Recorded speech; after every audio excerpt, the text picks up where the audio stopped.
Magandang hapon mga bata. Magandang hapon po, teacher. Kumusta naman kayo? Okay lang po. Mabuti kung ganon. Bago tayo magsimula sa ating paksang pag-aaralan ngayong araw, tayo muna ay manalangin. Nais kong tumayo kayong lahat para sa ating pangunahing panalangin. Sa ngalan ng Ama, Sa Anak, na Espiritu Santo. Amen. Bago natin simulan ang ating klase, nais kong malaman kung sino ba ang lumiban sa ating klase ngayon. Rina Mir, Present. Michelle, Present. Gladys, Present. mabuti kung ganon na nandito kayo sa ating klase ngayon. Habang nasa klase, may mga panuntunan tayong dapat nating sundin. Una, makinig kapag mayroong nagsasalita sa harapan. Pangalawa, itaas ang kamay kapag may katanungan. At pangatlo, huwag mag-ingay sa klase. At pang-apat, magbigay ng respeto sa guro at kaklase. Bago tayo dumako sa ating pag-aaralan ngayong araw, tayo muna ay magbalik-aral. Ano ba ang itinalakay natin kahapon? Pandiwa. Tungkol sa pandiwa. Tama! Ang itinalakay natin kahapon ay tungkol sa pandiwa. Ano ang pandiwa? Rina Mir? Ang pandiwa po ay tumutukoy sa kilos. Tama! Ang pandiwa ay tumutukoy sa salitang kilos. Ngayon, nais kong suriin ninyo ang larawan at ibigay kung ano ang salitang kilos na pinapakita nito. Isulat ang tamang sagot sa padlang.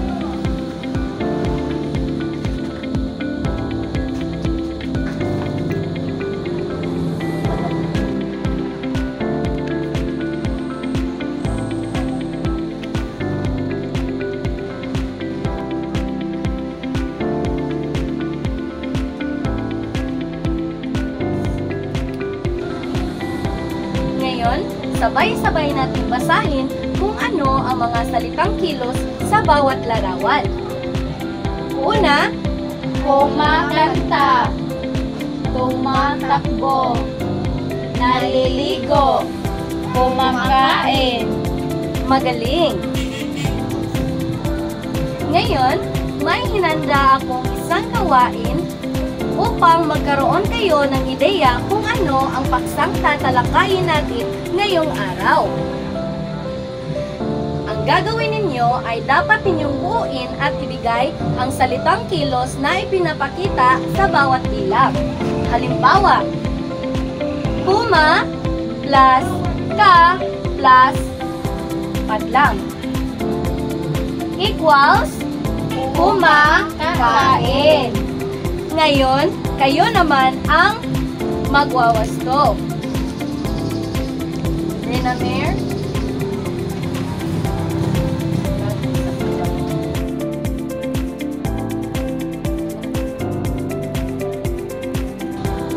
Maraming salamat, Rina Mir. Ngayon, ano ang mga salitang kilos na nabuo ninyo sa bawat bilang? Nagsasaka, tumatawa, nagluluto, nakikisa, naglaga. Ang mga salitang ito ba ay salitang kilos? Opo. Magaling! Base sa ating aktibidad na ginawa kanina, ano sa tingin ninyo ang ating paksang pag-aaralan ngayong araw? Michelle? Para po sa akin ay tungkol pa rin po ito sa salitang kilos na ating ginagawa kanina. Tama! Ang paksang pag-aaralan natin ngayong araw ay tungkol sa mga aspekto ng pandiwa. Ang mga aspekto ng pandiwa ay nagpapakita kung kailan ang kaganapan ng kilos o gawa. Narito ang mga aspekto ng pandiwa. Una, aspektong naganap. Ang aspektong naganap ay nagsasaad na tapos nang gawin ang kilos at ito ay kadalasang binubuo ng salitang ugat. At mga panlaping nag, nan, in, ni, na, at an. Halimbawa, nag plus tanim equals nagtanim. Ang salitang ugat na ginamit dito ay ang tanim. Pangalawa, plus ani equals umani. Ang salitang ugat naman na ginamit dito ay ano? Ani. Tama. Pangatlo, na plus kita plus equals Nakita. tama. Dito naman tayo sa pangungusap. Sabay-sabay natin itong basahin. Bakit umiyak si Mayla kahapon? Si Patlang. Si ate ang naghugas ng mga plato kahapon. Pumunta kami sa park noong nakaraang linggo. Ano ang mga sinalangkuhitang salita sa pangungusap? Umiyak. Umiyak. Ano pa? Naghugas. Ano pa? Pumunta. Tama! Kung napapansin ninyo, ang salitang umiyak, naghugas at pumunta ay tapos ng ginawa. Ngayon, ano ang salitang ugat na ginamit sa salitang umiyak? Iyak. Tama! Ngayon, sabay-sabay nating basahin ang bawat pangungusap. Araw-araw binisita ni Troy ang kanyang ina na may sakit. Tuwing umaga nagdilig ng halaman si Teresita. Tuwing siesta natutulog si Amora. Ngayon, ano ang mga salitang naglalahad ng salitang kilos sa bawat pangungusap? Binibisita. Ano pa? Nagdidilig. Ano pa? Natutulog. Natutulog. Ang mga salitang binibisita, nagdidilig, natutulog ay mga salitang nagaganap na. Ito ay halimbawa ng aspektong naganap. Ang aspektong naganap ay nagsasaad ng kilos o galaw na hindi pa tapos o hindi pa ginagawa. Ito rin ay tinatawag ding pangkasalukuyang aspekto. Nabubuo ang aspekto sa pamamagitan ng pagsasama ng na, mag, nag, at nang plus unang pantig plus salitang ugat. Halimbawa, sulat. Nag plus sulat plus sulat equals nagsusulat. Ano ang salitang ugat na ginamit sa nagsusulat? Sulat. Tama. Ano naman ang unang pantig na ginamit sa nagsusulat? So. Ang su. Pangalawa ay ang awit. Plus a plus awit equals umaawit. Ano ang ginamit na salitang ugat sa salitang umaawit? Awit. Tama. Ngayon, dadako naman tayo sa pangatlong aspekto ng pandiwa, ang aspektong magaganap. Ang aspektong magaganap ay nagsasaad ng kilos na hindi pa naganap o gagawin pa lamang. Madalas inuulit ang unang pantig ng salitang ugat at may panlaping mag, ipag, maka, at naka. Halimbawa, lakad. La plus lakad equals lalakad. Luto plus mag plus lu plus luto equals magluluto. Ano ang salitang ugat na ginamit sa lalakad? Lakad. Lakad. Ano naman ang ginamit na panlapi sa salitang magluluto? Mag. Tama! Ngayon, sabay-sabay nating basahin ang bawat pangungusap. Bukas ay maliligo kami sa ilog tamis.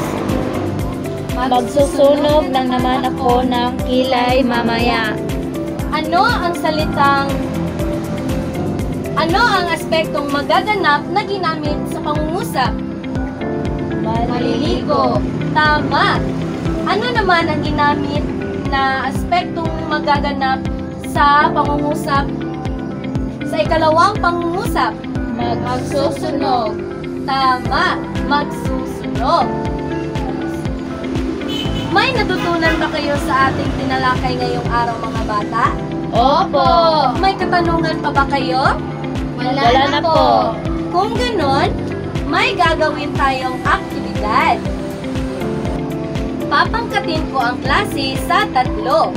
Ang gagawin ninyo ay sa bawat pangkat ay gagawa kayo ng 5 pangungusap tungkol sa aspektong naganap, aspektong nagaganap, at aspektong magaganap.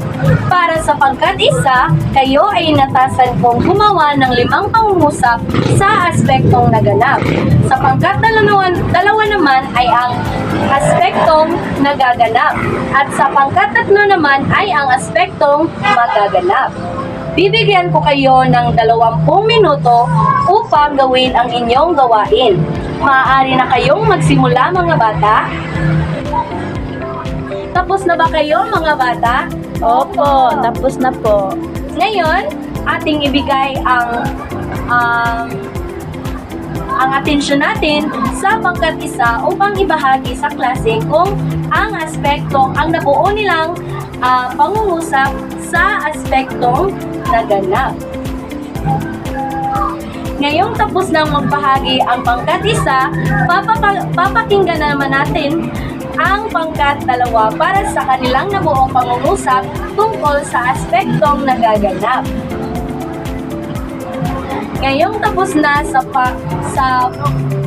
paglalahad ang pangkat 2, atin namang papakinggan ang pangkat 3 para sa kanilang nabuong 5 pangungusap tungkol sa aspektong magaganap. Ngayong tapos na ang paglalahad ng lahat ng grupo, bigyan natin ang isa't isa ng 5 bagsak. 1, 2, 3. Para sa inyong karagdagang gawain, kumuha kayo ng isang papel at sagutan ninyo ang aking inihandang gawain. Ngayon, sabay-sabay nating basahin ang panuto. Tukuyin ang pagdiwang hindi dapat mapabilang sa pangkat dahil sa naiibang aspekto nito. At sa pangalawa namang gawain, sabay-sabay nating basahin ang panuto.